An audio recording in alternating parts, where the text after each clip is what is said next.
மக்கள் மறந்துவிடக் கூடாது. நண்பர்களே, இதற்கு மேலாக 2,50,00,000 நம்மளுடைய ரேஷன் கார்டுக்கு ஒரு கார்டுக்கு 2 லட்சம் ரூபாய் பணம் வாங்கியிருக்கிறார். 2 லட்சம் ரூபாய்க்கு கடனை நாம் கட்ட வேண்டும். அது எங்க இருந்து கட்டப்படும்? நம்முடைய வரிப்பணத்தில் இருந்துதான்.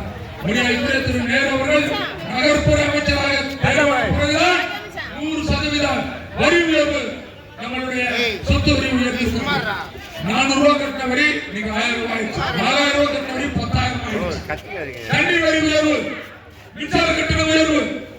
நீங்க பாத்தீங்கன்னா அவர் இந்த அமைச்சராக இருக்கும்போது இந்த பகுதியை பாத்தீங்கன்னா சாலை ரோடுகளே மேற்கல எங்கேயுமே இல்லை. கிட்டத்தட்ட பாத்தீங்கன்னா உறையூர் குமரநகர், சீனிவாச நகர், கிராப்பட்டி, உயர்வட்டம், திருமலை, படாப்பு, கேக்கர் நகர், சாத்தனூர், சுந்தர் நகர், காய்தாமலை, வீமநகர், கல்நாயக்கத்தெரு, கடம்பல்பட்டி புதூர், சோழராஜபுரம், அரவானூர், லிங்கனர், பாண்டமுகம், மணிமண்டம், ராமநகர், பாண்டூர் இந்த பகுதியில் சுற்றுப்பயணம் போயிட்டு வந்துட்டேன்.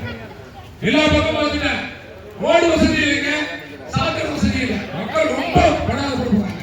இது மேல நான் ஒன்னே ஒன்று சொல்றேன். நாடு சுதந்திரம் 70 வருஷம் ஆச்சு.